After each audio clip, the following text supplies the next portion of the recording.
एक वक्त की बात है। एक शानदार और हसीन सल्तनत में एक बादशाह रहता था।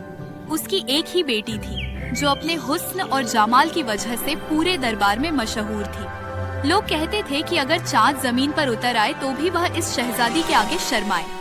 मगर इस खूबसूरती के साथ एक चीज भी थी, गर्व।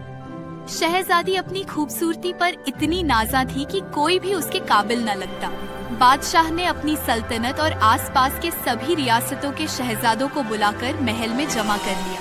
कुछ दिनों में महल के बड़े हॉल में शहजादे कतार बनाकर खड़े थे। बादशाह ने अपनी बेटी को बुलाया और कहा, बेटी, आज तुम्हें इन्हीं शहजादों में से किसी एक को अपना साथी चुनना होगा। शहजादी धीरे धीरे कतार के सामने आई और पहला शहजादा देखा।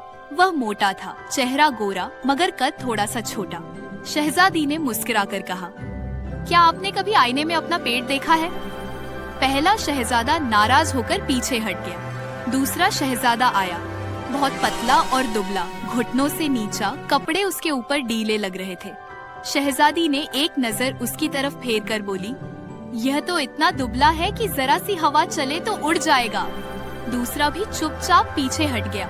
तीसरा शहजादा सामने आया, उसके गाल लाल लाल थे, चेहरा फल सा चमक रहा था। शहजादी ने थोड़ी सी हंसी के साथ कहा, महल में टमाटरों की जरूरत नहीं है। तीसरा शर्मिंदा होकर हट गया। फिर एक ऐसा शहजादा आया जिसकी सूरत उबाला में नूर था, आंखें वजीर, चेहरा खूबसूरत। एक पल के लिए शहजादी की नजर उस पर ठहर गई, मगर गर्व ने बोलने पर मजबूर कर दिया और वह तेज आवाज में कह उठी, शायद आपको लगेगा कि आप मुझ जैसे किसी के काबिल हैं, मगर अफसोस आप भी नहीं। बादशाह ने यह सब सुना तो उसके सब्र का पैमाना लबरेज हो गया। अगली सुबह उसने ऐलान किया, कल सुबह जो भी महल के दरवाजे पर सबसे पहले आएगा, मैं अपनी बेटी का ब्याह उसी के साथ कर दूंगा, चाहे वह फकीर हो या बादशाह। कुछ दिन बाद उसी सुबह एक फकीर बांसुरी बजा रहा था, साधारण कपड़े, नंगे पांव, बांसुरी हाथ में। बादशाह ने उसे बुलाया और कहा, आज से यह शहजादी तुम्हारी बीवी है। फकीर हैरान रह गया, मगर बादशाह के इरादे के आगे कुछ न कह सका। निकाह हुआ, कुछ सिक्के दिए गए और बिना किसी शाही सवारी शहजादी को उस फकीर के साथ रुखसत कर दिया गया। शहजादी गुस्से और हैरानी में चुपचाप चलती रही।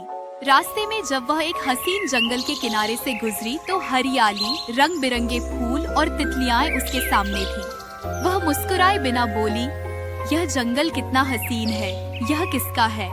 फकीर ने सुकून से जवाब दिया, यह उसी शहजादे का है जिसे तुमने ठुकराया था।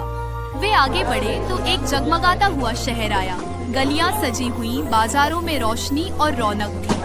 शहजादी ने हैरानी से कहा, कितना शानदार शहर है, यह किसका है?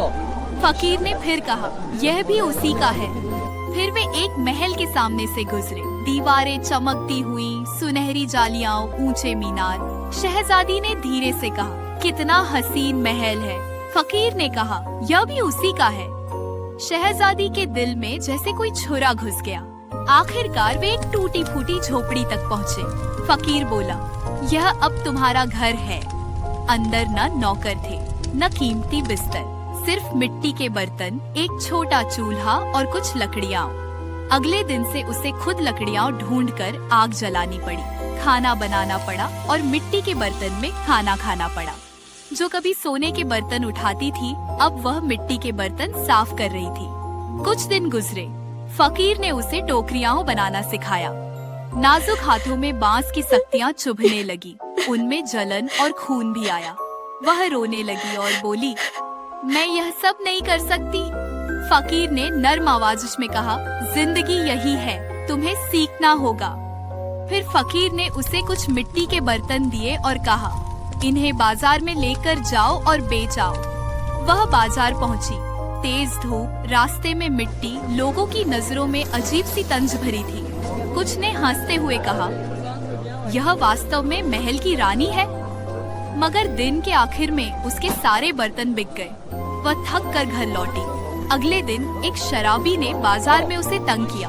उसने हिम्मत कर एक जोरदार थप्पड़ मारा और अपनी इज्जत बचाई। फकीर मुस्कुराया और बोला, आज तुमने मेरा सिर फखर से ऊंचा कर दिया। कुछ दिन बाद बाजार में घुड़सवारों के आने से उसकी टोकरियां गिर गईं और सारे बर्तन टूट गए। वह रोते हुए वापस आई। फकीर ने कहा, तुम्हें बाजार से आराम नहीं मिलेगा। आओ, मैं तुम्हें महल में बर्तन धोने की नौकरी दिलवा दूंगा। वह महल में पहुंची तो दंग रह गई। वही महल था जिसके बारे में फकीर ने कहा था। उसे एक कमरे में रखा गया जहां ढेर लगे बर्तन पड़े थे। सोने के प्लेट, शीशे के जग, चांदी के चम्मच, इन सब पर मैल और सूखी दाग थे। जब उसने पहला बर्तन हाथ में लिया और पानी में डाला तो ठंडे पानी की छींट उसके चेहरे पर पड़ी और पानी के छींटों में वह अपना अक्स देखकर रुक गई। वही चेहरा जो कभी गर्व से चमकता था, अब पसीने और आंसुओं में भरा था। उंगलियों में जलन, कमर में दर्द, मगर वह बर्तन धोती रही जैसे अपनी जिंदगी के दाग मिटा रही हो। एक दिन जब वह बर्तन धो रही थी तो एक व्यक्ति आया। उसका हाथ उसका थामा और नर्म आवाज में बोला, क्या तुम मुझे पहचानती हो? उसने कांपकर आंखें उठाई। सामने वही शहजादा था जिसे उसने कभी इतनी बेबाजी से ठुकराया था। उसका रूप बदला हुआ था। शहजादा ने कहा, मैंने तुम्हें सबक सिखाने के लिए फकीर का भेष बदला था। अब तुम मेरा गर्व नहीं, मेरा फखर हो। शहजादी की आंखों से आंसू बह निकले। उसने सर झुका दिया और वे दोनों खुशी खुशी जीने लगे।